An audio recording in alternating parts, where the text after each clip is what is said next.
হ্যাঁ, এখন ভয় পাওয়ার কিছু নাই ভাই। গজওয়াতুল হিন্দ সামনে আসতেছে, হিন্দুদের সাথে আমাদের বড় লড়াই হবে। নবীজি বলে গেছে প্রস্তুতি নেন মিয়া, প্রস্তুতি নিতে হবে এখন থেকে। কেমনে? নামাজ না পড়া ছাড়া প্রস্তুতি নেবেন। ধরে রাখেন, বেনামাজি যেগুলো আছে ওরা যুদ্ধের কথা শুনলে আগে পলাইব, কারণ দিন নাই। দিন তার মধ্যে আছে, জিহাদ তার মধ্যে আছে। যার মধ্যে দিন নাই, জিহাদি স্পৃহাও তার মধ্যে নাই। ঠিক কিনা বলে? ভারতে এই 2 সপ্তাহের মধ্যে একটা বিল পাস হয়েছে, ওয়াকফ বিল। জানেন আপনারা? এটার ব্যাপারে হয়তো বা অনেকেই বুঝেন না জিনিসটা। দেখেন, এই যে মসজিদ আমাদের এখানে, এই মসজিদের জায়গা একজন তো দান করছেন না? এটাকে বলা হয় ওয়াকফ। দান করা মানে কি? কাকে দিছে এই জায়গাটা দান করছেন? কার জন্য? কার জন্য? এটার মালিক কে?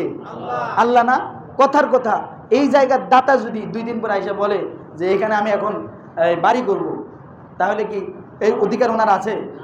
এখন ওনার যেটুকু অধিকার সাধারণ মুসলমানদেরও কি একই অধিকার? এটা ওনারা দিয়ে আমি বুঝাইলাম। এটা পৃথিবীর সব জায়গায় যত ওয়াকফকৃত জায়গা আছে, এগুলোর মালিক, মূল মালিক আল্লাহ, এবং দেখাশোনার জিম্মাদারি হক হলো সব মুসলমানদের। ঠিক কিনা বলে?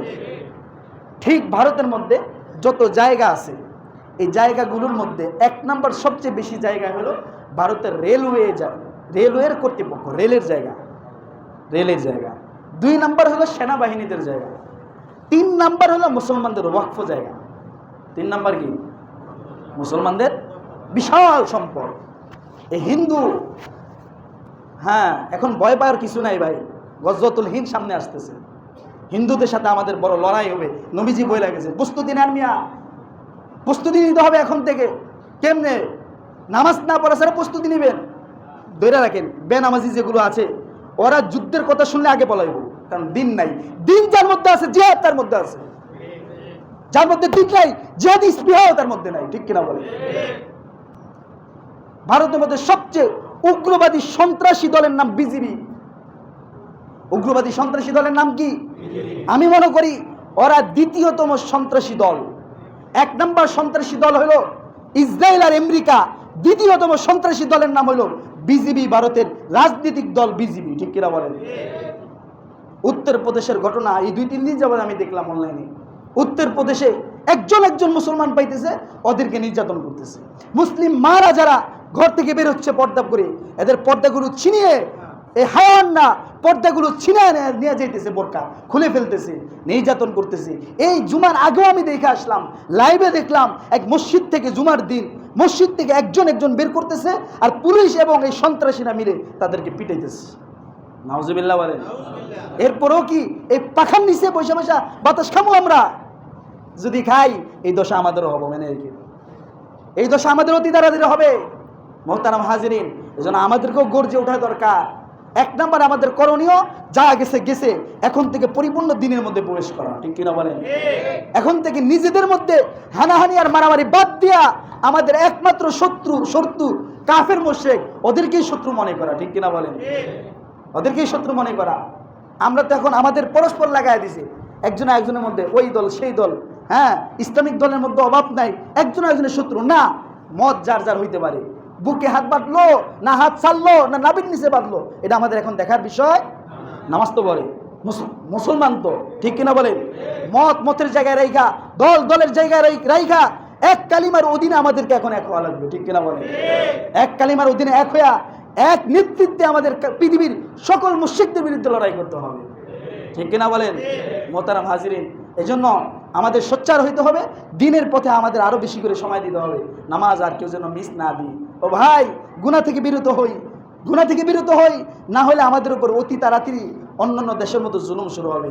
দুঃখজনক বিষয় হলো, আজকে যখন গাজায় হামলা চলতেছে, ঠিক একই সময় নতুনভাবে চীনের উইগুর মুসলমানের উপর হামলা চালাইতেছে। জানেন কিছু জানেন? চীনের উইগুর মুসলমানের উপর নতুন করে হামলা চালাচ্ছে। এইটা হলো মিনমিনা শয়তান, শি জিনপিং। চীন হলো মিনমিনা শয়তান, উপরে ভালো, পুরা পৃথিবীর অর্থনৈতিক যুদ্ধ তারা চালাচ্ছে, সবার থেকে অর্থ নিতেছে, কিন্তু শেষে মাইট দিতেছে কাদেরকে? মুসলমানদেরকে মারতেছে। ওই হিন্দুরা নতুন করে শুরু করছে, মুসলমানদেরকে মারতেছে। আর এই মায়ের খাওয়া আপনারা জানেন, পৃথিবীতে যত মানুষ আছে এখন প্রায় সম্ভবত 900 কোটির মতো। এই মানুষগুলোর মধ্যে 250 কোটির বেশি মুসলমান। কত? 250 কোটির বেশি মুসলমান। জাতি হিসেবে, ধর্ম হিসেবে মুসলমানদের চাইতে বেশি লোক অন্য কোনো ধর্মের মধ্যে নাই। এত শক্তিশালী, মজবুত, এত বৃহত্তম সংখ্যাগরিষ্ঠ মুসলিম জাতি পৃথিবীতে থাকার পরও সব জায়গায় আমরাই মার খেতেছি। কারণ আমরা একে অন্যের পিছনে লেগে গেছি, আমরা একজন একজনের পিছনে লেগে গেছি। ইমাম সাহেব মুসল্লিদের পিছনে, মুসল্লিরা ইমাম সাহেবের পিছনে, কমিটি মুসল্লিদের পিছনে, ইমাম সাহেব কমিটিদের পিছনে, বিএনপি আওয়ামী লীগের পিছনে, ওই জাতীয় পার্টি অমুকের পিছনে, একদল আরেক দলের পিছনে লেগে রয়েছে। ঠিক কিনা বলেন? ঠিক কিনা বলেন? সব বিভেদ বাদ, এখন বাদ দিয়ে আমাদেরকে এক ঐক্যবদ্ধ হইতে হবে। ঠিক কিনা বলেন? পরস্পর সব কলহ বাদ দিয়া আমাদেরকে এখন এক প্ল্যাটফর্মে দাঁড়ায়া দিন মাইনা, দিনের কালিমা বুলন্দ করার জন্য আমাদের জানের এবং মালের সব কিছুর কি বলে আশা ভরসা ছাইরা আল্লাহর দ্বীনকে প্রতিষ্ঠিত করতে হবে। ঠিক কিনা বলেন? আল্লাহ আমাদেরকে তৌফিক দান করেন, বলেন আমিন। হ্যাঁ ভাই, দুঃখ লাগে। যে অবস্থা শুরু হয়েছে ও তো আর দূরে না, হয়তো গাজা হাজার হাজার কিলোমিটার দূরে ছিল, কিন্তু ভারত কি হাজার হাজার কিলোমিটার দূরে? হ্যাঁ, যে কোনো মুহূর্তে এর আস বাংলাদেশেও আসতে পারে। আর না আসুক, তারা তো আমাদের ভাই। ঠিক কিনা বলেন? তারা তো আমাদের ভাই। এই জন্য মোহতারাম হাজির, তাদের জন্য দোয়া করা এবং সাধ্য অনুযায়ী প্রতিবাদ করা এবং আমাদের এখান থেকে শিক্ষা হাসিল করা যে আমাদের ইমানকে আরও বৃদ্ধি করতে হবে, আমাদের আমলকে আরও বাড়াইতে হবে। আল্লাহ তাআলা আমাদেরকে তৌফিক দান করেন, সকলে বলেন আমিন।